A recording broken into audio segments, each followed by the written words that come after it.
नमस्कार, good morning, सुप्रभात। नए साल की पहली सोमवार है। आप सभी को नववर्ष की शुभकामनाएं तो हैं ही हैं, साथ ही सोमवार के साथ शुरुआत भी हो चुकी है इस हफ्ते की। नई उम्मीदें हैं, नए सपने हैं और एक नई शुरुआत है, क्योंकि हर सुबह लेकर आती है अवसर अपार। और हम आपके लिए लेकर आ चुके हैं हमारा मॉर्निंग प्राइम टाइम शो नया सवेरा। बिल्कुल पावर पैक्ड रहने वाला है अगला 1 घंटा, और साथ ही साथ बातें होने वाली हैं प्रेस रिपोर्ट्स की, नए भारत की। और मेरे साथ है मेरी सहयोगी संध्या शर्मा। बिल्कुल सुप्रभात भावना, आप सभी को सुप्रभात। और नया सवेरा की जब हम बात करेंगे तो आपको बताएंगे कि खेल जगत में क्या कुछ है हिट। आपकी सेहत पर भी डालेंगे नजर कि आपकी सेहत किस तरह से खास बन सकती है, किस तरह से आप स्वस्थ जीवन शैली को अपना सकते हैं। साथ ही साथ टेकटॉक के जरिए आपको तकनीक की दुनिया से जोड़ेंगे और वर्ल्ड वॉच के जरिए आपको लिए चलेंगे पूरी दुनिया में और आपको बताएंगे कि दुनिया में इस समय क्या कुछ चल रहा है। तो आइए नया सवेरा की शुरुआत कर लेते हैं सुर्खियों के साथ।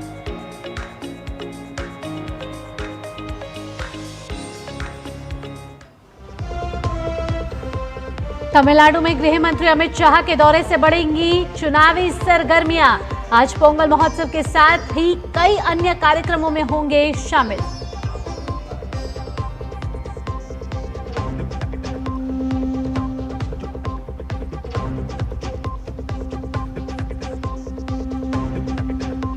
गोवा में आज समुद्र प्रताप का जलावतरण करेंगे रक्षा मंत्री राजनाथ सिंह। उन्नत तकनीक और सेंसर से लैस है अत्याधुनिक स्वदेशी पोत।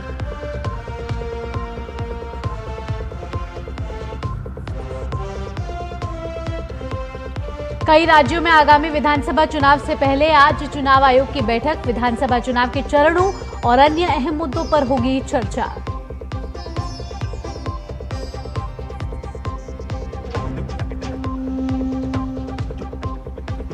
वेनेजुएला संकट पर आज संयुक्त राष्ट्र सुरक्षा परिषद की आपातकालीन बैठक। कोलंबिया के अनुरोध पर बुलाई गई बैठक में 15 देश होंगे शामिल।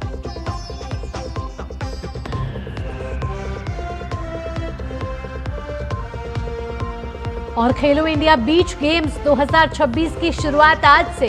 केंद्र शासित प्रदेश दमन और दीव में 11 जनवरी तक होगा ये आयोजन। देश भर से खिलाड़ी होंगे शामिल।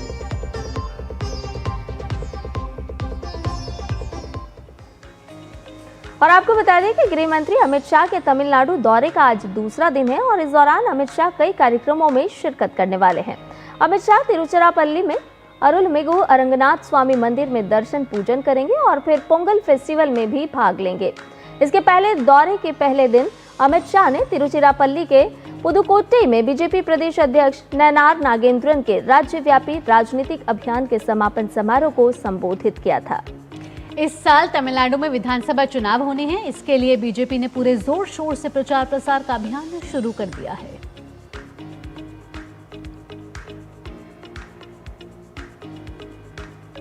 आगे बढ़ेंगे। स्वदेशी प्रदूषण नियंत्रण पोत समुद्र प्रताप भारतीय तटरक्षक बल के बेड़े में शामिल होने जा रहा है। रक्षा मंत्री राजनाथ सिंह समुद्र प्रताप को गोवा में तटरक्षक बल के बेड़े में शामिल करेंगे। इस कार्यक्रम में शामिल होने के लिए रक्षा मंत्री गोवा पहुंच चुके हैं। ये पोत गोवा शिपयार्ड लिमिटेड द्वारा निर्मित है। इसे विशेष रूप से समुद्री प्रदूषण नियंत्रण और आपदा प्रतिक्रिया के लिए तैयार किया गया है। स्वदेशी प्रदूषण नियंत्रण पोत समुद्र प्रताप प्रदूषण नियंत्रण में महत्वपूर्ण भूमिका तो निभाएगा ही, और इसके साथ साथ ये अत्याधुनिक हथियारों से भी लैस है। इस पोत में कई उन्नत तकनीकें और सेंसर भी लगाए गए हैं। रक्षा मंत्री ने गोवा शिप बिल्डर्स के अधिकारियों और कर्मचारियों को संबोधित करते हुए कहा कि रक्षा क्षेत्र में प्रौद्योगिकी के बढ़ते महत्व को देखते हुए हमें इस बदलते परिदृश्य के अनुरूप ढलना होगा।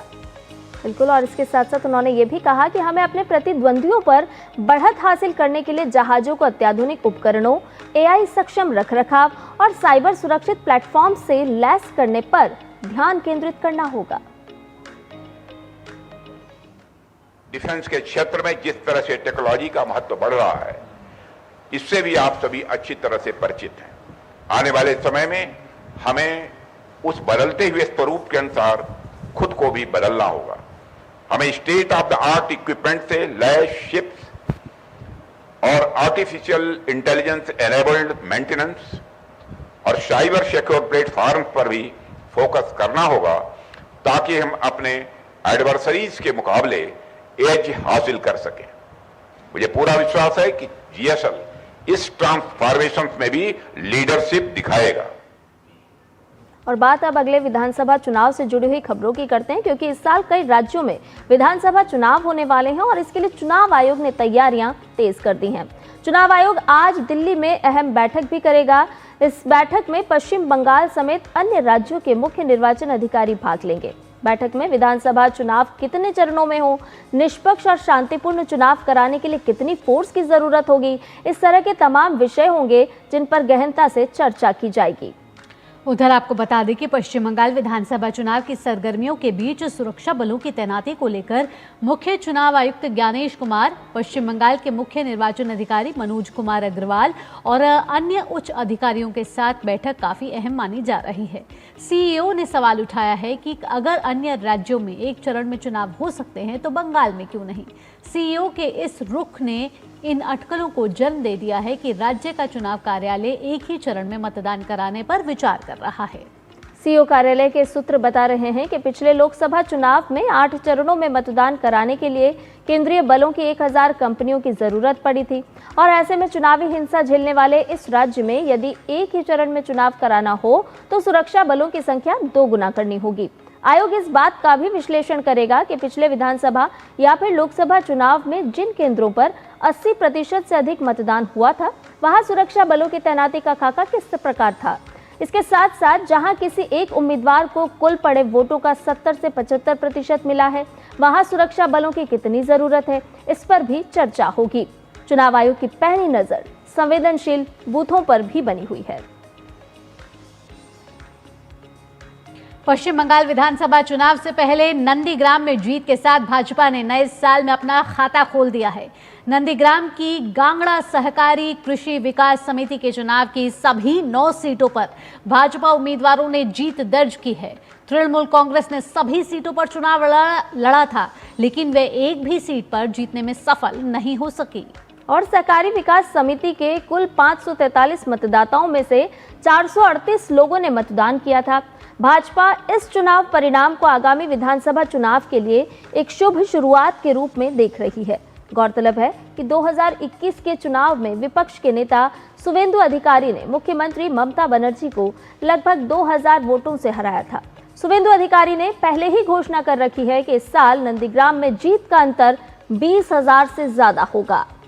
वहीं इस हाई वोल्टेज सीट से अभिषेक बैनर्जी ने भी घोषणा की है कि अगर पार्टी चाहेगी तो वे उम्मीदवार बनेंगे। यही कारण है कि सहकारी विकास समिति के चुनाव में तृणमूल को 0 पर समेटने के बाद भाजपा खेमा काफी उत्साहित है। तो नंदीग्राम में ये बड़ी जीत मानी जा रही है भाजपा की, जहां 9 सीटों पर भाजपा ने जीत हासिल की है। वहीं टीएमसी को एक भी सीट यहां मिली नहीं है। और हमारे संवाददाता भी हमारे साथ जुड़ गए हैं पश्चिम बंगाल से, सौरभ दत्ता। ये सीधा उनका रुख करेंगे। सौरभ, ये वही सुवेंदु अधिकारी हैं जो कभी टीएमसी में हुआ करते थे और नंदीग्राम को अगर टीएमसी ने किसी का गढ़ बनाया तो ये सुवेंदु अधिकारी है, जिसके बाद वे भाजपा में शामिल हो गए। और अब ये हालात हैं कि जो टीएमसी का खेमा था, हालांकि बड़ा छोटा ये लेवल का चुनाव था, लेकिन जीत यहां जिस तरीके से भाजपा की हुई है, ऐसे में जहां पश्चिम बंगाल में अब 3 महीने रह गए चुनाव आने में, उसकी जीत से अब भाजपा कार्यकर्ताओं के हौसले और बुलंद हो गए हैं। भावना, देखिए 2026 के 3 अप्रैल को अगर हम पकड़े के अप्रैल के महीने में चुनाव होगा तो तब तो फिल्म चलेगी। इसको बीजेपी खेमा अभी टीजर मान रही है।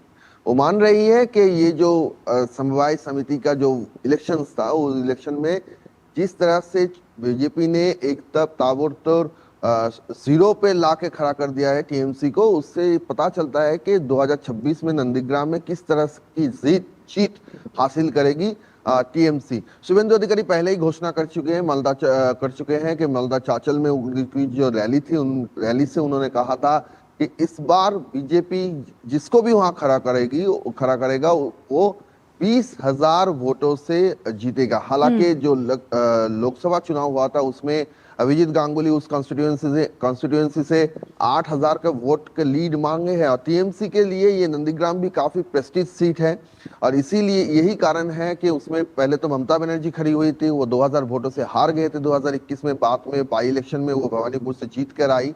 ये कारण है कि ये प्रेस्टीज सीट है, प्रेस्टीजियस सीट है, इसीलिए अभिषेक बनर्जी भी कह चुके हैं कि अगर पार्टी चाहेगी तो वो नंदीग्राम में लड़ेगी। और लगातार 2021 से लगातार नंदीग्राम को लेकर टीएमसी की तरफ से अलग से ऑब्जर्वर नियोग किए गए हैं, अलग से यहाँ से लीडर्स जो है उनको नियोग किए गए, उसका सीधा देखरेल एकदम देखभाल एकदम ममता बनर्जी और अभिषेक बनर्जी की निगरानी में होता है। तो वैसे जो कॉन्स्टिट्यूएंसी है, ऐसी जो असेंबली सीट है जो खुद सत्ता पक्ष के लिए इतना प्रेस्टीजियस सीट है, उसमें एक समवाय समिति हो, माना कि छोटे लेवल का एक चुनाव है, लेकिन फिर भी उसमें इतनी बड़ी जीत एकदम तृणमूल को शून्य पर ला देना, ये उनका इतना जो उत्साहित है, इसका वो कारण है। भावना सुंदर। सौरभ, इस तरह से देख सकते हैं कि चुनाव छोटा लेकिन जीत बड़ी, और इससे कहीं ना कहीं भारतीय जनता पार्टी के जो कार्यकर्ता हैं उनमें उत्साह भी जागेगा और निश्चित तौर पर वो भविष्य की रूपरेखा भी तय करेंगे। इसके साथ साथ सौरभ, आपसे ये भी जानना चाहेंगे कि आज चुनाव आयोग की महत्वपूर्ण बैठक होने वाली है। उसके अलावा अगर ममता बनर्जी के बयानों का जिक्र करें तो वो लगातार एसआईआर प्रक्रिया को गलत बता रही हैं, और इतना ही नहीं, वो तो इस प्रक्रिया को रोकने की भी बात कर रही हैं। संध्या जी, देखिए आज जो बैठक है वो दो तरीके से काफी अहम है। पहले तो ये है कि 2026 में विधानसभा चुनाव आ रहा है और उसके चलते कितना यहाँ पे फोर्स डिप्लॉय होगा, कितना सेंट्रल फोर्स डिप्लॉय होगा और वो वोट कितने चरणों में होगा। हालांकि आपने जो करीबी सर्कल है उसमें चुनाव आयोग यहाँ के जो सीईओ है मनोज अग्रवाल, उन्होंने कहा है कि एक चरण में क्यों नहीं, पश्चिम बंगाल में एक चरण में क्यों नहीं, अगर अलग स्टेटों में हो सकते हैं, अदर स्टेटों में हो सकते हैं तो पश्चिम बंगाल में क्यों नहीं। लेकिन इसको काफी जायजा करना पड़ेगा, फाइनल कॉल इलेक्शन कमीशन को लेना है, फाइनल कॉल एमएचए को जो होम अफेयर्स मिनिस्ट्री है उनको लेना है। लेकिन कितना अगर एक चरण में होता है या फिर दो चरण में होता है तो कितने फोर्स तैनात करने पड़ेंगे। अगर पिछले तो 8 चरण में हुआ था तो उसके अगर चरणों की अगर कटौती होती है तो कितना होना पड़ेगा, उस पर आलोचना है।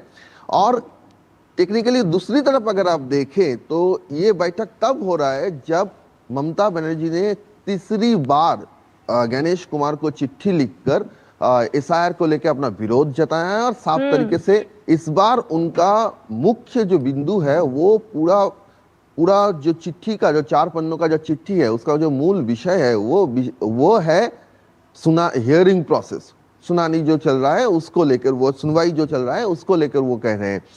ये हियरिंग प्रोसेस को लेकर उन्होंने काफी सारे बात कही है। जैसे कि बिहार में जिस तरह से हो रहा है या फिर अदर स्टेटों में जैसे हो रहा है वैसा यहाँ पे नहीं हो रहा है। यहाँ पे उनको माइक्रो ऑब्जर्वर्स की नियुक्ति को लेकर आपत्ति है। यहाँ पे वो कह रही है कि व्हाट्सएप में कमीशन चल रहा है, व्हाट्सएप मैसेजेस आ रहे हैं लेकिन उसका कोई नोटिफिकेशन जारी नहीं हुआ है। लेकिन इसमें भी कहीं ना कहीं एक विरोध है। विरोध ऐसा है कि वो कह रही है कि डिसेंट्रलाइजेशन नहीं हुआ है हियरिंग सेंटर्स का। डिसेंट्रलाइजेशन का जो नोटिफिकेशन है वो कमीशन ने, चुनाव आयोग ने जारी कर दिया है। उस 12 सौरभ, यहाँ ममता बनर्जी को कई आपत्तियां हैं एसआईआर को लेकर, लेकिन आज जब चुनाव आयोग की बैठक होगी तो देखना होगा कि क्या मुद्दे सामने आते हैं। और जिस तरीके से नंदीग्राम में बड़ी जीत यहाँ भाजपा को मिली है, ऐसे में सियासी सरगर्मियां और तेज हो गई। देखना होगा कि आगे क्या रणनीतियां बदलती है। फिलहाल सौरभ, तमाम जानकारियों के साथ आपका बहुत बहुत धन्यवाद। और इसके अलावा आपको ये भी बता दें कि दिल्ली विधानसभा का शीतकालीन सत्र आज से शुरू हो रहा है। सत्र के पहले दिन उपराज्यपाल विनय कुमार सक्सेना का भी भाषण होगा और इसके बाद 30 मिनट का ब्रेक होगा। इस दौरान राष्ट्रगीत के बाद सदन की कार्यवाही विधिवत रूप से शुरू की जाएगी। इस बार सत्र में कैग की कई अहम रिपोर्ट्स सदन के पटल पर रखी जाएंगी, जिसमें शीश महल के मुद्दे पर पेश होने वाली कैग रिपोर्ट सबसे महत्वपूर्ण है। दरअसल आपको बता दें, ये मामला दिल्ली के पूर्व मुख्यमंत्री अरविंद केजरीवाल के 6 फ्लैगस्टाफ रोड स्थित आधिकारिक निवास के रेनोवेशन से जुड़ा है, जिसे लेकर बीजेपी लगातार आम आदमी पार्टी पर हमलावर रही है। बीजेपी का आरोप है कि इसके रेनोवेशन के दौरान लगभग 70 से 80 करोड़ रुपए खर्च किए गए, जो कि दिल्ली की जनता की खून कमाई के पैसों की कमाई है। और शीतकालीन सत्र के दौरान शीश महल के अलावा कुछ और भी महत्वपूर्ण रिपोर्ट्स विधानसभा के पटल पर रखी जा सकती हैं, जिनमें दिल्ली जल बोर्ड में भ्रष्टाचार, विश्वविद्यालयों के संचालन में गड़बड़ियां, मोहल्ला क्लिनिक और स्कूलों में क्लासेस के निर्माण से जुड़े मामलों की भी जांच शामिल है।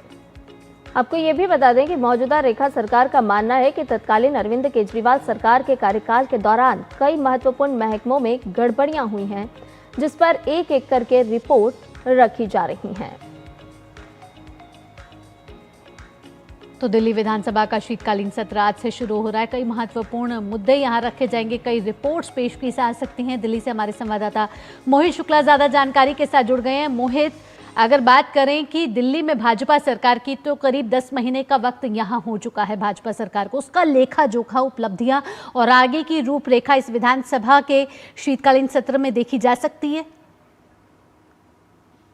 बिल्कुल भावना और संजय जी, आपको बताना चाहूंगा कि आज दिल्ली के विधानसभा सत्र की शुरुआत हो रही है और 5 तारीख से ये जो सत्र शुरू हो रहा है ये 8 तारीख तक चलेगा। यानी कि आपको इन 4 दिनों के अंदर राजधानी दिल्ली कहूं कि वो इस नई नवेली रेखा गुप्ता सरकार के 10 महीने के कार्यकाल का रेखा जोखा हो या फिर वो चाहे वो कैग से संबंधित रिपोर्टें हों, ये तमाम ऐसी चीजें हैं जो आज आपको इस सत्र के दौरान देखने को मिलेगी। यही वजह है कि इस सत्र की शुरुआत सुबह उपराज्यपाल के अभिभाषण के साथ होगी, उसके बाद 30 मिनट का ब्रेक होगा, ब्रेक के बाद फिर आप समझिए राष्ट्रगीत का गायन होगा और फिर सुचारू तौर पर विधानसभा की कार्रवाई चलेगी। और इस बार का सत्र आपको हो हल्ले और हंगामेदार देखने के लिए मिल सकता है। इसकी प्रमुख वजह है, इसकी बड़ी वजह है कि पूर्व जो सरकार है, पूर्ववर्ती सरकार है, उस समय तत्कालीन मुख्यमंत्री अरविंद केजरीवाल उनके 6 फ्लैग स्टाफ रोड स्थित आवास के रिनोवेशन पर जो खर्चा हुआ है, जिसको बीजेपी हमेशा से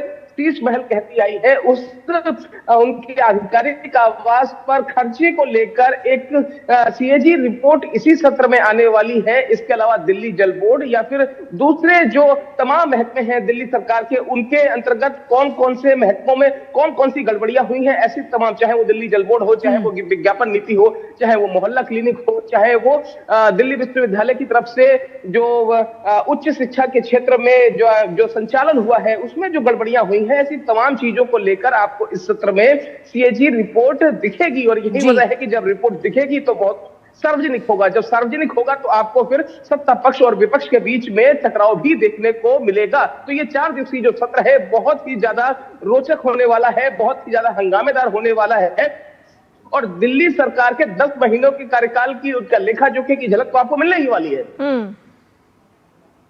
बिल्कुल। तो जिस तरह से कैग रिपोर्ट सदन के पटल पर रखी जाएगी तो निश्चित तौर पर वो दिल्ली वासियों की गाढ़ी कमाई कहां गई आखिर, उसका लेखा जोखा तो प्रस्तुत करेगी। इसके साथ साथ विधायी कामकाज भी विधानसभा सत्र के दौरान आगे बढ़ता हुआ नजर आएगा। बहुत बहुत शुक्रिया मोहित, तमाम अपडेट हमसे साझा करने के लिए।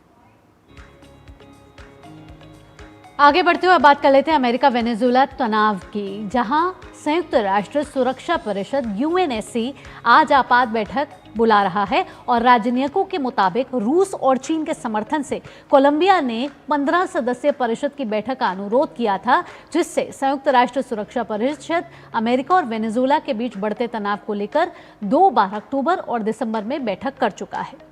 अमेरिका की इस कार्रवाई को लेकर संयुक्त राष्ट्र के महासचिव एंटोनियो गुटेरेस ने गहरी चिंता व्यक्त की है। उन्होंने कहा है कि अमेरिका की ये कार्रवाई बेहद खतरनाक उदाहरण बन सकती है। वहीं वेनेजुएला में अमेरिकी सैन्य कार्रवाई के बाद वेनेजुएला नेता निकोलस मादुरो को आज न्यूयॉर्क के मैनहट्टन स्थित फेडरल कोर्ट में पहली बार पेश किया जाएगा। उन पर अमेरिका ने ड्रग तस्करी से जुड़े गंभीर आरोप लगाए हैं। ये पेशी ऐसे समय में हो रही है जब उनकी गिरफ्तारी की वैधता और राष्ट्रपति इम्यूनिटी को लेकर कानूनी बहस तेज हो रही है।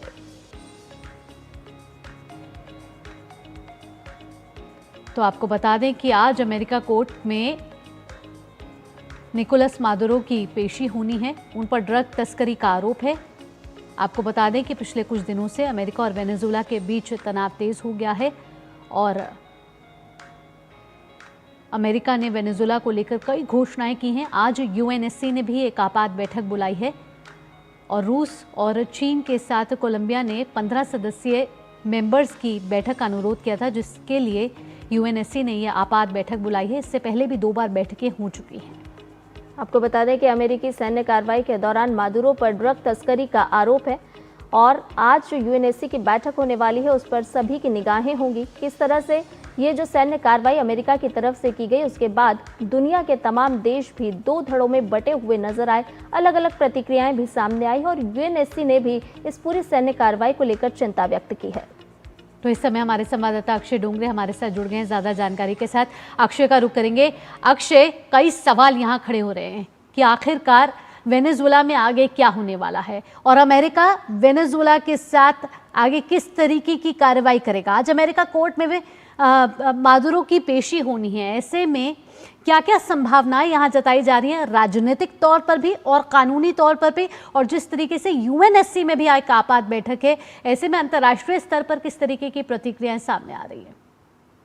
देखिए, सबसे पहले यूएनएससी यानी कि यूनाइटेड नेशन सिक्योरिटी काउंसिल से ही शुरू करते हैं, क्योंकि यूनाइटेड नेशंस की सबसे एपेक्स सिक्योरिटी बॉडी यानी कि सबसे टॉप की सिक्योरिटी बॉडी से कहा जाता है। लेकिन जिस तरह से हमने देखा है और भारत ने यूनाइटेड नेशन के घटते हुए रुतबे के को लेकर चिंता भी व्यक्त की है कि बदलावों की जरूरत है, उसको देखते हुए एक चीज साफ है कि आज जो भी meeting United nation security council में होने वाली है उसका कोई मतलब नहीं है, वो बेकार मीटिंग है। और इसका कारण ये है कि यूनाइटेड नेशन सिक्योरिटी काउंसिल के जो स्थायी सदस्य है उनके पास वीटो की शक्ति होती है, यानी कि वो कोई भी प्रस्ताव को वहीं पर स्थगित कर सकते हैं बिना कोई कारण बताए, बिना कोई रीजन दिए।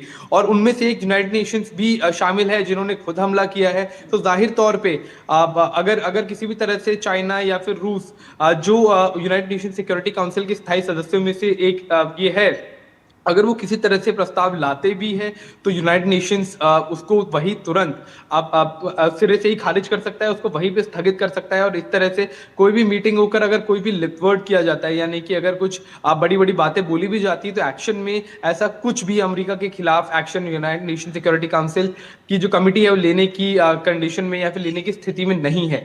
अब अगर बात की जाए मदुरो की हियरिंग की, तो अपने दर्शकों को बता दें कि उनके खिलाफ चार्जेस क्या लगाए गए हैं। जिस तरह से एक दूसरे राष्ट्र के राष्ट्रपति को उठाकर लाया गया है, उनके खिलाफ चार्जेस है ड्रग्स का, चार्जेस है एक मशीन गन रखने का, चार्जेस इसी तरह से छोटे मोटे चार्जेस आप जिस तरह से होते हैं वो चार्जेस है। किसी तरह से कई कुछ चार्जेस ऐसे भी जैसे नार्को टेररिज्म, जो शब्द एक तरह से अमेरिका ने ही बनाया है कि आप नार्कोटिक्स बेचकर एक तरह से आतंकवाद को बढ़ावा दे रहे हैं, आतंकवादी गतिविधियां आप करने की कोशिश कर रहे हैं, आप ड्रग्स के सेक्टर में, यानी कि आप ड्रग्स लोगों तक पहुंचा रहे हैं, उनकी जिंदगी बर्बाद कर रहे हैं। इस तरह के आरोप उन्होंने लगाए हैं। अब आरोप अप्रूव होने से पहले ही आपने व्यक्ति को उसके देश से किडनैप करके अपने देश में आप ले आए हैं, तो एक कहीं ना कहीं ये जो यूएन चार्टर है, यानी कि दुनिया में जिस तरह से रूल्स के हिसाब से दुनिया चलती है, उसको पूरी तरह से फाड़ के अमेरिका ने फेंक दिया है, क्योंकि उसको ठीक लगा। तो वही अगर कोई और देश ऐसा करता तो अमेरिका दुनिया भर के सैंक्शंस उन पे लगाता है।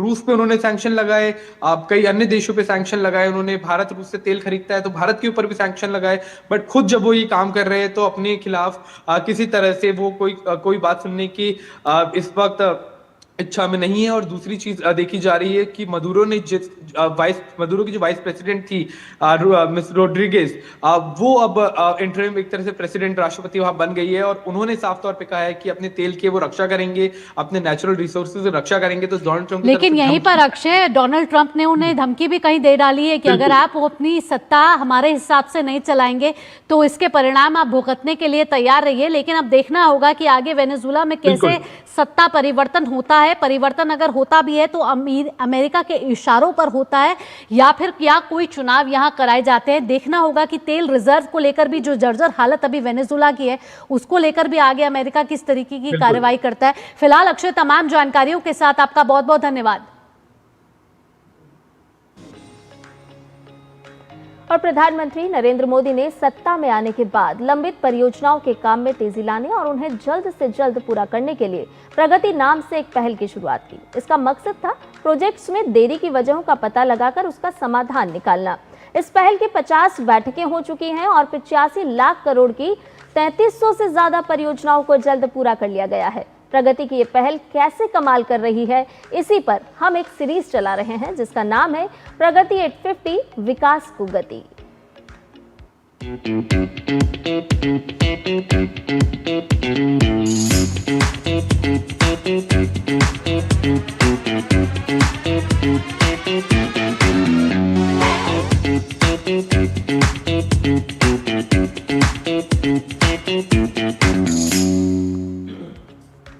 मातृत्व, स्वास्थ्य और महिला सशक्तिकरण को मजबूती देने के उद्देश्य से शुरू की गई प्रधानमंत्री मातृ वंदन योजना देश भर की करोड़ों माताओं के लिए सहारा बन चुकी है। प्रधानमंत्री नरेंद्र मोदी के नेतृत्व में प्रगति यानी proactive governance and timely implementation की बैठकों से इसे नई गति दी गई है। प्रधानमंत्री मातृ वंदना योजना आज तकनीक, पारदर्शिता और समयबद्ध सेवाओं के साथ साथ देश की माताओं के जीवन में सकारात्मक बदलाव ला रही है और उन्हें आर्थिक और सामाजिक रूप से सशक्त भी बना रही है। देखिए ये रिपोर्ट।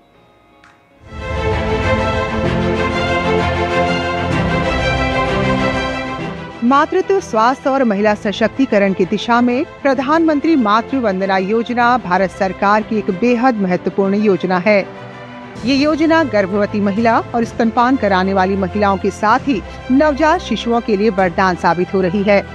2017 में शुरू हुई इस परियोजना ने अब तक करोड़ों माताओं को आर्थिक संबल प्रदान किया है और इस योजना की सफलता में प्रगति प्लेटफॉर्म बेहद महत्वपूर्ण भूमिका निभा रहा है, जिसके जरिए लगातार इस योजना के कार्यान्वयन पर नजर रखी जा रही है। PMMVI के तहत पहले बच्चे के लिए मिलने वाला 5,000 रुपया और दूसरे बच्चे के लिए यदि वो बालिका हो तो 6,000 रुपए की प्रत्यक्ष लाभ अंतरण यानी DBT ने महिलाओं को आर्थिक रूप से काफी मजबूत बनाया है। इस योजना की शुरुआत से लेकर 31 दिसंबर 2025 तक 4 करोड़ 26 लाख से अधिक लाभार्थियों को कुल 20,060 करोड़ रुपए की मातृत्व सहायता राशि सीधे उनके बैंक खातों में दी जा चुकी है। माननीय प्रधानमंत्री जी का भी बहुत बहुत धन्यवाद कि उन्होंने इस योजना को हम जैसी गर्भवती महिलाओं के लिए यह योजना लागू की। प्रगति प्लेटफॉर्म ने इस योजना की गति और सफलता को काफी तेज किया है, जिसके तहत इस योजना को और ज्यादा प्रभावी बनाने के लिए कई महत्वपूर्ण कदम उठाए गए हैं। इसके तहत 21 मई 2025 से PMMVY के सभी नए नामांकन के लिए फेशियल ऑथेंटिकेशन के जरिए बायोमेट्रिक सत्यापन अनिवार्य कर दिया गया है। इसके लिए पोषण ट्रैकर में मौजूद फेशियल रिकॉग्निशन सिस्टम FRS का उपयोग किया जा रहा है। जहां ये सुविधा उपलब्ध नहीं है, वहां UIDAI आधारित आधार फेस RD ऐप के माध्यम से सत्यापन किया जा रहा है। पूरे देश में लागू इस योजना के तहत 31 दिसंबर 2025 तक 24,29,000 लाभार्थियों का नामांकन FRS के जरिए किया जा चुका है। इस योजना के तहत लाभार्थियों तक पहुंचने को आसान बनाने के लिए मंत्रालय ने ड्यू लिस्ट पहल की शुरुआत की है।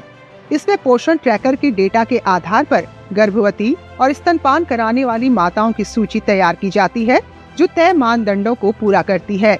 31 दिसंबर 2025 तक 16,23,000 लाभार्थियों को ड्यू लिस्ट के जरिए योजना से जोड़ा जा चुका है। इसके साथ ही एकीकृत शिकायत निवारण प्रणाली भी शुरू की गई है। PMMVY पोर्टल पर शिकायत दर्ज होते ही लाभार्थी को टिकट नंबर के साथ SMS भेजा जाता है। इसके तहत 3 तरह की शिकायत दर्ज की जा सकती है।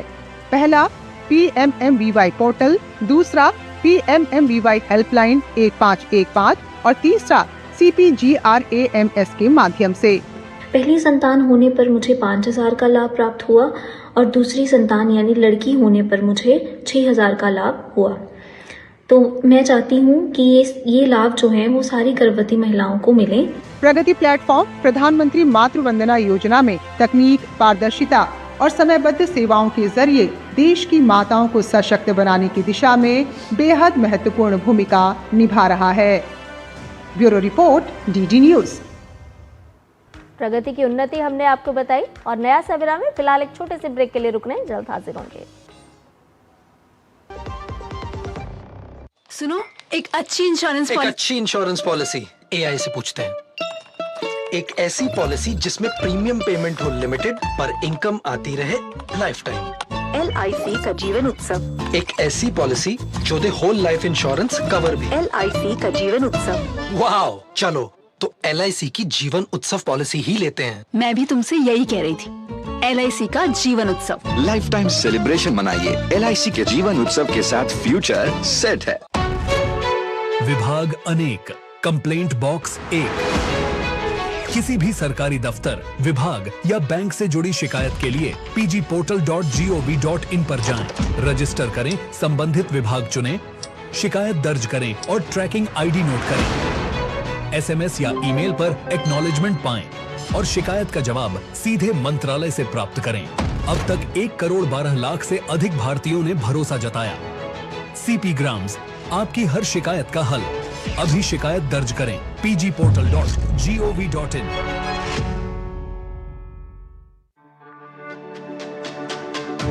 मेरी पसंद, मेरी पसंद, मेरी पसंद, मेरी पसंद, हमारी पसंद, हम सबकी पसंद। मजबूत देश का मजबूत सरिया हो गया स्टील।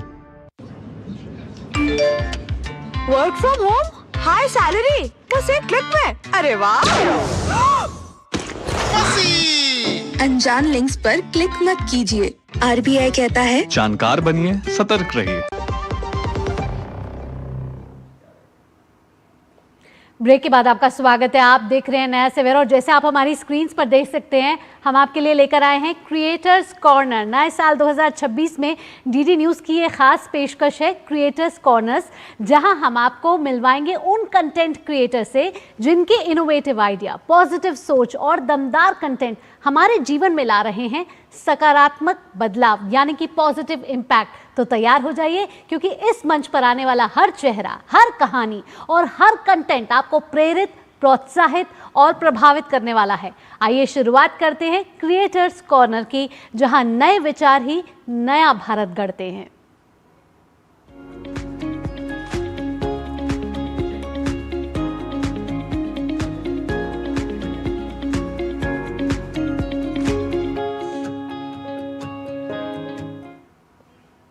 तो क्रिएटर्स कॉर्नर में सबसे पहले बात करते हैं शुभम शुक्ला की। शुभम सोशल मीडिया पर अपने पोस्ट के माध्यम से लोगों को सरकारी योजनाओं के बारे में जानकारी देते हैं।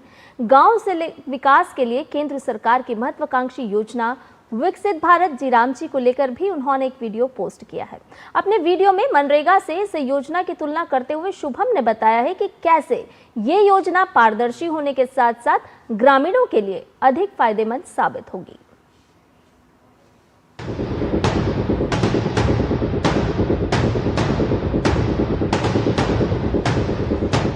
दिसंबर 2025 में संसद में सरकार एक कानून लेकर आती है, जिसके तहत मनरेगा का नाम बदलकर VBG राम जी 2025 कर दिया गया, जिसको लेकर कई लोगों ने इसका विरोध भी किया। कुछ विपक्षी दलों का कहना था कि राम जी के बहाने सरकार हर व्यक्ति के मुंह से राम जी कहलवाना चाहती है। वहीं कुछ लोगों के मन में यह भी संशय है कि आखिर मनरेगा से अलग कैसे है VBG राम जी। तो आज मैं आपको बेहद सरल शब्दों में ये बता देना चाहता हूं कि VBG राम जी एक तरह से मनरेगा का अपडेटेड वर्जन है, और ऐसा नहीं है कि इस योजना का पहली बार नाम बदला गया। यह योजना 2005 में नरेगा के नाम से आई थी, जिसका नाम 2009 में बदलकर मनरेगा रख दिया गया। उसके बाद अब मोदी सरकार ने इसका नया नाम VBG राम जी रखा, और इसमें कई क्लॉज ऐसे जोड़े गए हैं जिसके द्वारा अब ग्रामीण लेवल पर सिर्फ रोजगार देना लक्ष्य नहीं रह गया है, बल्कि ग्रामीण अर्थव्यवस्था से देश की अर्थव्यवस्था को मजबूती प्रदान करने का टारगेट रखा गया है। इसका मुख्य उद्देश्य विजन 2047 यानी विजन 2047 को पाना है, जिसमें 2047 तक भारत को विकसित देश बनाने का लक्ष्य रखा गया है। इस योजना के तहत मुख्य रूप से 4 क्षेत्रों पर काम होगा: जल सुरक्षा, ग्रामीण इंफ्रास्ट्रक्चर, आजीविका संबंधी प्रोजेक्ट, मौसम संबंधी बचाव कार्य। मनरेगा में जहां पहले 100 दिन के रोजगार की गारंटी थी, वहीं अब 125 दिन की रोजगार गारंटी दी गई है। साथ ही साथ बड़ी बात यह भी है कि जब कृषि का मौसम आता है, जब किसानों की खेती करने का समय आता है, उस समय 2 महीने कोई काम नहीं दिए जाएंगे। पहले क्या होता था कि कृषि के समय ही मनरेगा चलता रहता था, तो जो मजदूरों को अलग से कृषि के क्षेत्र में काम करके कमाने का मौका रहता था, वो नहीं हो पाता था। दूसरी तरफ किसानों के लिए भी थोड़ी सी मुश्किल की स्थिति हो जाती थी। तो इस योजना के आने के बाद अब जब कृषि का मौसम आएगा, तो उस समय किसान और मजदूर दोनों ही इससे लाभान्वित होंगे। मनरेगा में जहां काम कम और कागज ज्यादा बोलते थे, वहीं इस योजना में अब GPS ट्रैकिंग के साथ डिजिटल का प्रयोग किया जाएगा, और इसमें अब काम अधिक होंगे और कागज कम बोलेंगे। इसमें एक और महत्वपूर्ण बात है कि मनरेगा में जहां 100% केंद्र सरकार देती थी, वहीं अब इस योजना के तहत केंद्र और राज्य सरकार 60/40 के रेशियो में इसका खर्चा वहन करेंगे। वहीं पहाड़ी राज्यों में जो हिमालय से सटे हुए पूर्वोत्तर के राज्य हैं, उसमें ये 90:10 यानी 90 और 10 का रेशियो रहेगा केंद्र और राज्य सरकार का। और जो केंद्र शासित प्रदेश हैं वहां पे पूरी तरह से केंद्र सरकार इस योजना को क्रियान्वित करेगी। तो इस योजना का मुख्य उद्देश्य 2047 तक भारत को विकसित बनाना और ग्रामीण अर्थव्यवस्था को सुदृढ़ करना है। क्रिएटर्स कॉर्नर में अब आपको लिए चलते हैं अगली कहानी की तरफ। क्रिएटर्स कॉर्नर में बात करते हैं हम गुंजन कुमार की, जो पेशे से गायक हैं। अपनी गायकी के माध्यम से गुंजन भारत सरकार की जनहित योजनाओं को जन जन तक पहुंचाते हैं। उन्होंने क्या किया है? उन्होंने किया है AI तकनीक का उपयोग और गारंटी वाला भारत नाम से एक रैप सॉन्ग बना डाला है, जिसे सोशल मीडिया पर लोग काफ़ी पसंद कर रहे हैं। इस गाने में उन्होंने बताया है कि सरकार का जनता से किया गया वायदा कैसे गारंटी के रूप में लोगों तक पहुंच रहा है। आइए दिखाते हैं कि क्या है गुंजन कुमार की कहानी।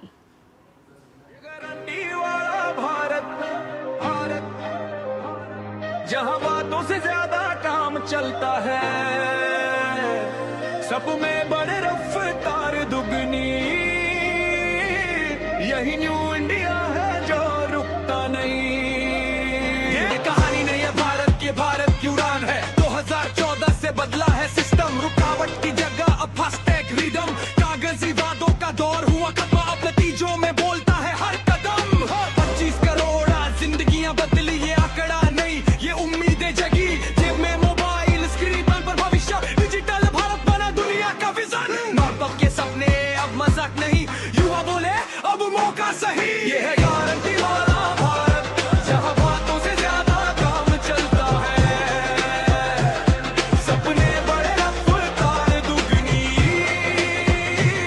यही न्यू इंडिया है जो रुकता नहीं। किसान के समान में बड़ी पहचान, मेहनत की कीमत तब पहुंचे हर किसान।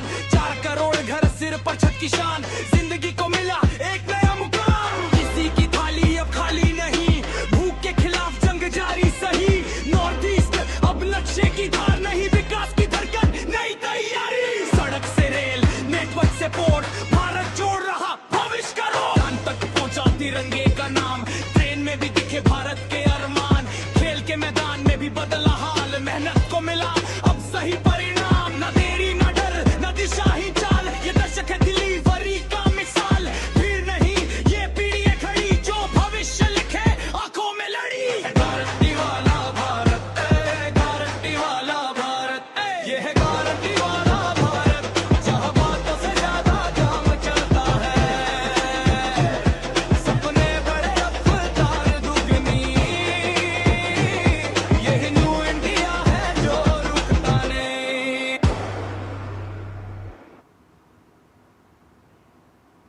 और क्रिएटर्स कॉर्नर में अब हम बात करते हैं उस व्यक्ति के बारे में जो अपनी लेखनी और वीडियो से भारत के आध्यात्मिक संस्कृति जीवन के प्रति लोगों को जागरूक करते हैं। वीडियो को सोशल मीडिया, यूट्यूब, पॉडकास्ट जैसे डिजिटल प्लेटफॉर्म पर साझा करते हैं और लोगों को दुर्लभ जानकारी से अवगत भी कराते हैं। इसी कड़ी में कंटेंट क्रिएटर राजकुमार पांडे ने महाकुंभ में शामिल होने वाले नागा साधु द्वारा लगाए जाने वाले भस्म के महत्व के बारे में विस्तार से बताया है। अपने इस वीडियो में उन्होंने बताया है कि नागा साधुओं द्वारा शरीर पर लगाने वाले भस्म को नागा साधु कैसे तैयार करते हैं और नागा साधुओं के लिए इस भस्म का आखिर क्या महत्व होता है। तो आइए देखते हैं कंटेंट कॉर्नर के इस एपिसोड में नागा साधु के विशेष भस्म पर आधारित ये खास रिपोर्ट। महाकुंभ यानी सनातन का महाआयोजन। इस महाआयोजन में साधु संतों एवं नागा सन्यासियों के दर्शन को करोड़ों आस्थावान पहुंचते हैं। देवादिदेव महादेव के उपासक तन पर भस्म रमाए इन नागा सन्यासियों के दर्शन को हर कोई आतुर भी रहता है। लेकिन यह नागा सन्यासी जो भस्म अपने तन पर लपेटते हैं वह कोई साधारण भस्म नहीं होती। आइए हम आपको बताते हैं कि यह भस्म यानी बभूति तैयार कैसे की जाती है। दरअसल नागा सन्यासियों की बभूति या भस्म एक लंबी प्रक्रिया के बाद तैयार होती है। नागा सन्यासी या तो किसी मुर्दे की राख को शुद्ध कर शरीर पर मलते हैं या फिर उनके द्वारा किए गए हवन की राख को ही वह शरीर पर लगाते हैं। हवन कुंड में पवित्र पीपल, आम, पाकड़, रसाला, बेलपत्र, केला और गाय के गोबर को जलाकर भस्म तैयार करते हैं। इस भस्म हुई सामग्री की राख को कपड़े से छानकर कच्चे दूध में इसका लड्डू बनाया जाता है। फिर इसे कई बार अग्नि में तपाया जाता है और उसके बाद उसे कच्चे दूध में बुझाया जाता है। इस प्रकार से तैयार होती है नागा सन्यासियों की भस्म। और हाँ, यही भस्म नागा साधुओं का वस्त्र होता है।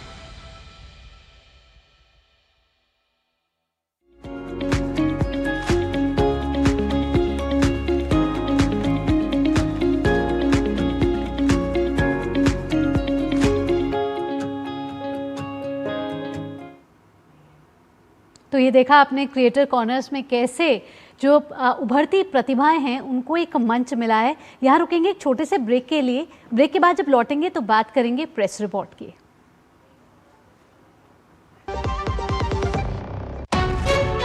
विभाग अनेक, कंप्लेंट बॉक्स 1।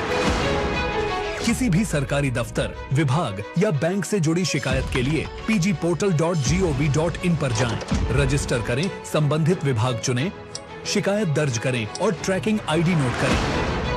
एसएमएस या ईमेल पर एक्नॉलेजमेंट पाएं और शिकायत का जवाब सीधे मंत्रालय से प्राप्त करें। अब तक 1,12,00,000 से अधिक भारतीयों ने भरोसा जताया। सीपी ग्राम्स, आपकी हर शिकायत का हल।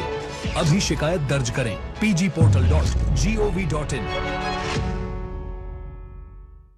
जब धरती चीर कर निकलता है लोहे का पत्थर और मिलता है मोंगिया के जोश से, फिर तपता है, पिघलता है और बनता है फौलाद। अब होता है सरिया सारी खूबियों के साथ। मोंगिया स्टील, मजबूत देश का मजबूत सरिया। ओ हरि भैया, अरे वाह, खेतों में कौन सी फसल लगाए हो? 12 महीने कमा कर दे ऐसी फसल। क्या? मैंने नया व्यवसाय शुरू किया है। उसके लिए पैसे?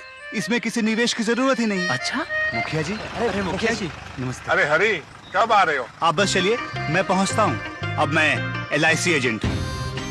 LIC एजेंट बनो, अब बड़ा सोचो। हमारी वेबसाइट पर जाएं या अपनी नजदीकी LIC शाखा से संपर्क करें।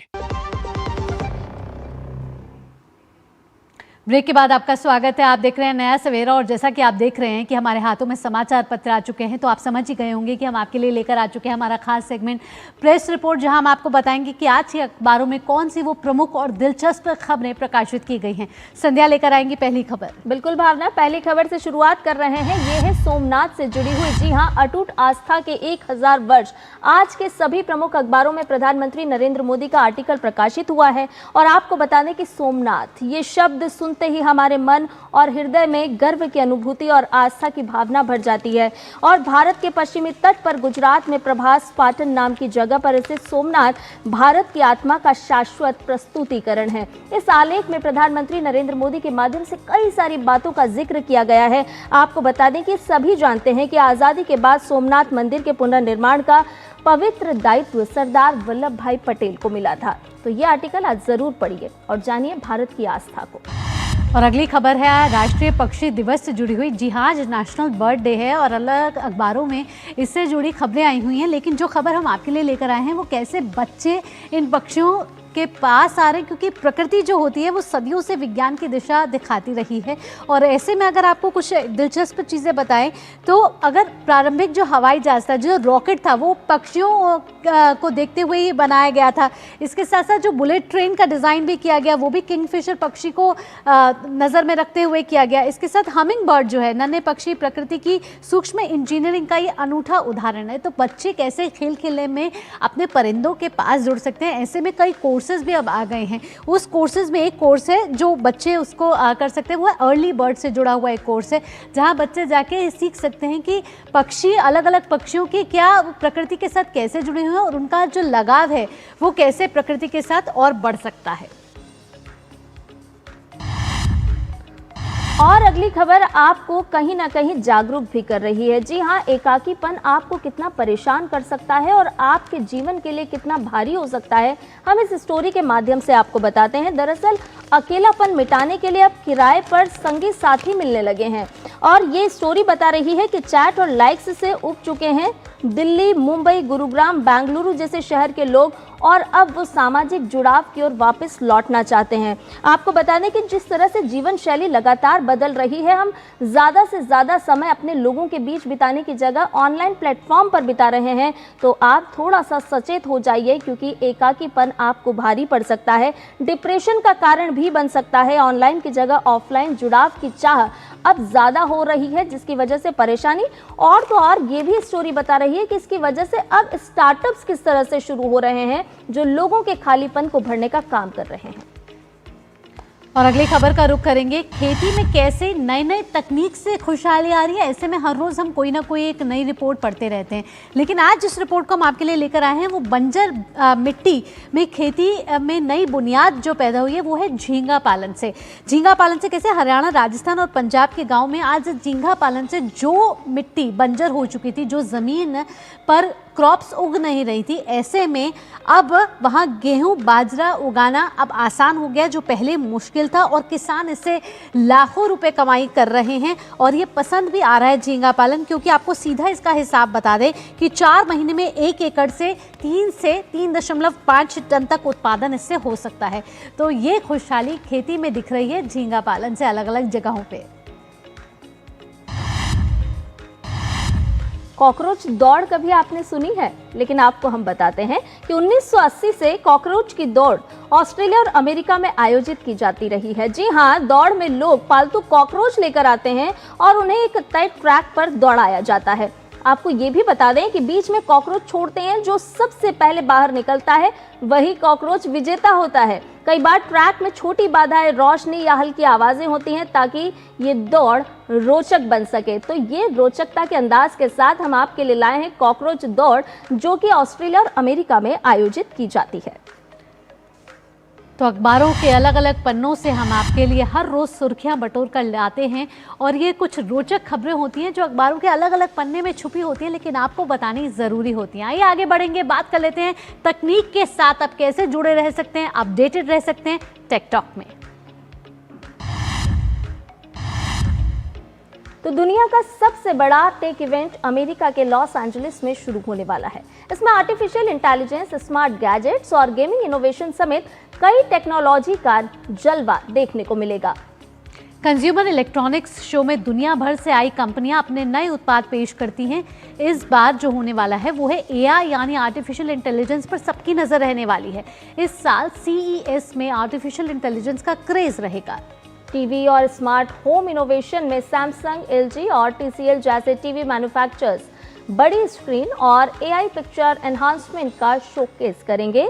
PC गेमिंग की दुनिया का पूरा focus next generation NVIDIA GPU पर रहेगा। गेमर्स ऑल मॉनिटर और नए हैंडहेल्ड गेमिंग डिवाइस का भी बेसब्री से इंतजार कर रहे हैं। वियरेबल्स और हेल्थ टेक में इस साल स्मार्ट वॉच के अलावा स्मार्ट रिंग, एयर ग्लास और AI पावर्ड हेल्थ वियरेबल्स चमक बिखेरने के लिए तैयार हैं। तो टेक्नोलॉजी का सबसे बड़ा मेला अमेरिका में लगने वाला है, जहां तकनीक से जुड़ी हर नई अपडेट और हर नया चेहरा आपको देखने को मिलेगा। चलिए और अब बात करते हैं आपकी और हमारी सेहत की, हमारे खास सेगमेंट फिटनेस मंत्र में। और आगे बढ़े तो होम्योपैथी में जटिल बीमारियों का इलाज प्रभावशाली तरीके से संभव है। सर्दियों में होने वाली स्वास्थ्य समस्याओं से परेशान लोगों के लिए इलाज का उत्तम विकल्प है होम्योपैथी। कैसे होम्योपैथी अलग अलग बीमारियों में इलाज यहां संभव है, आइए देखते हैं इस रिपोर्ट के जरिए।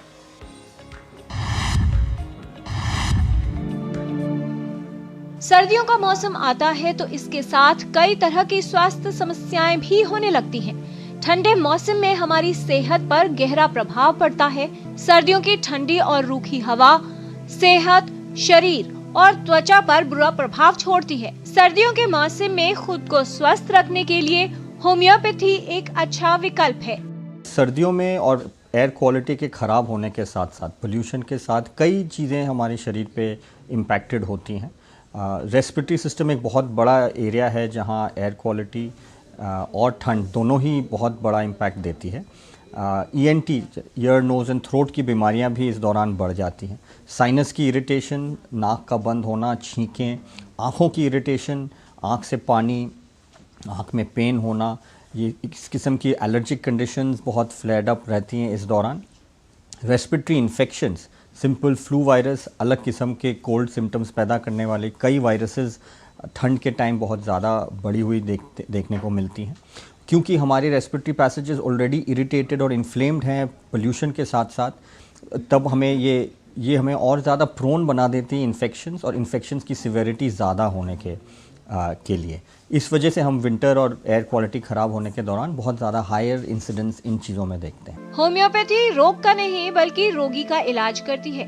होम्योपैथी कठिन से कठिन रोगों का इलाज करने में सक्षम है।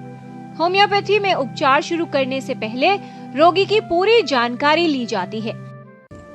होम्योपैथी एक प्रभावशाली चिकित्सा पद्धति है जो किसी भी रोग का मानसिक, शारीरिक और भावनात्मक स्तर पर उपचार करती है।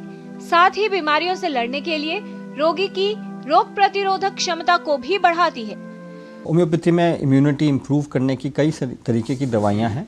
ये उस बेसिस पे सिलेक्टेड होती हैं कि पेशेंट को किस तरीके की बीमारियां बार बार होती हैं, ये देख के ही एक होम्योपैथ अच्छे से सिलेक्ट करके देख सकता है। पेशेंट्स ये भी देखें कि एक सीज़न में 1 या 2 एपिसोड ज़ुकाम खांसी के होने का ये मतलब नहीं कि इम्यूनिटी बहुत आपका लो है, तो इससे भी बहुत ज़्यादा फ्रस्ट्रेटेड ना हो जाएं। कभी कभी 2 अलग किस्म की वायरसेस होती हैं एक सीज़न में जो कि आपको 2 बार अलग इम्पैक्ट कर भी सकती हैं। और फिज़िकल एक्टिविटी, सोने का रूटीन ठीक रखना, इन चीज़ों से भी इम्यूनिटी बहुत अच्छे से अच्छा रखा जा सकता है। होम्योपैथी एक वैज्ञानिक चिकित्सा पद्धति है जो इलाज में काफी प्रभावशाली है। यदि आप भी सर्दियों के मौसम में स्वस्थ रहना चाहते हैं, रोगों से बचाव करना चाहते हैं, तो होम्योपैथी को अपनाएं और स्वास्थ्य को बेहतर बनाएं। किरण भारद्वाज, डीडी न्यूज। और आइए अब देखते हैं दुनिया भर की कुछ खास खबरें। वेनेजुएला के विपक्षी नेता एडमेंडो गोंजालेस उर्तिया ने अमेरिकी हस्तक्षेप और राष्ट्रपति निकोलस मादुरो की गिरफ्तारी के बाद राजनीतिक कैदियों की तत्काल रिहाई की मांग की है। अमेरिका के विदेश मंत्री मार्को रूबियो ने कहा है कि वेनेजुएला में तेल संगरोध किए जाएंगे लागू। अमेरिका ने स्पष्ट किया है कि वेनेजुएला पर शासन नहीं करेगा, लेकिन राजनीतिक बदलाव लाने के लिए तेल नियंत्रण उपाय लागू करेगा। बीते रविवार ग्रीस में रेडियो फ्रीक्वेंसी फेल होने के कारण सभी फ्लाइट्स को रोक दिया गया, जिससे हजारों यात्री एयरपोर्ट पर फंस गए और कामकाज बुरी तरह से प्रभावित रहा। स्विट्जरलैंड में नववर्ष की पूर्व संध्या पर एक बार में लगी आग में अब तक 40 में से 24 लोगों की पहचान हो गई है। वेल्स पुलिस ने बताया है कि इनमें 10 स्विस, 2 इतालवी, 1 इतालवी अमीराती, 1 रोमानियाई, 1 फ्रांसीसी और 1 तुर्की नागरिक शामिल है।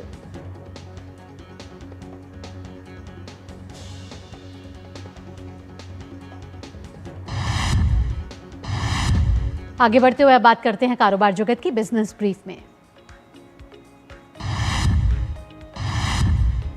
भारत की पारंपरिक चिकित्सा प्रणाली आयुष को ओमान और न्यूजीलैंड के साथ व्यापार समझौतों में औपचारिक मान्यता मिली है। इसके चलते आयुष और हर्बल उत्पादों के निर्यात में 6.11% की बढ़ोतरी दर्ज की गई है।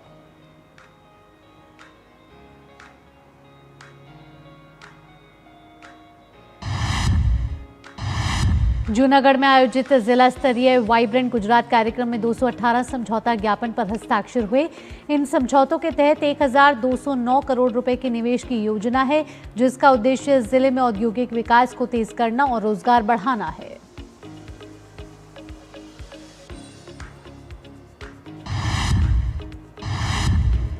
केंद्र सरकार ने डीप टेक स्टार्टअप्स को दी बड़ी राहत। अब सरकारी मान्यता के लिए 3 साल तक काम करने की नहीं होगी अनिवार्यता। ये छूट DSIR के औद्योगिक अनुसंधान एवं विकास प्रोत्साहन कार्यक्रम के तहत दी गई है।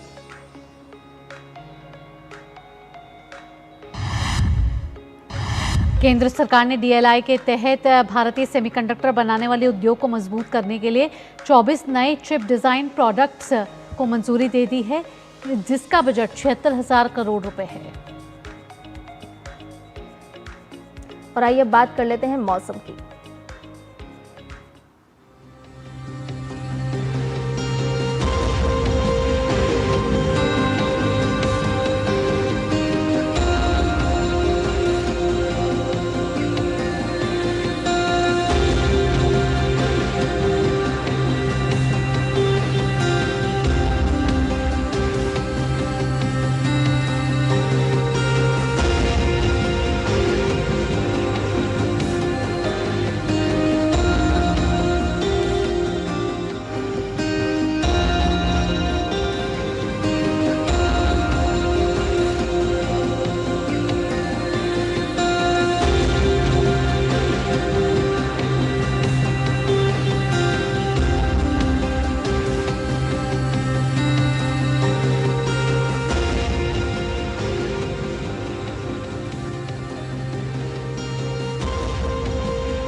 मौसम के हाल के साथ ही नया सवेरा में अब वक्त हो चला है आप सभी से विदा लेने का, लेकिन जाने से पहले हम आपको छोड़े जाएंगे कुछ खास झलकियों के साथ। और ये खास झलकियां आ रही है पश्चिम बंगाल के गंगा सागर की तट पर स्थित कपिल मुनि मंदिर से, जहां गंगा सागर मेले में से पहले मंदिर को भव्य रोशनी और सजावट से सजाया गया है। आप इन झलकियों का आनंद लीजिए। इसी के साथ आपका दिन मंगलमय हो। मुझे, संध्या और पूरी टीम को दीजिए अनुमति। खबरों का सिलसिला यूं ही जारी रहेगा। नमस्कार।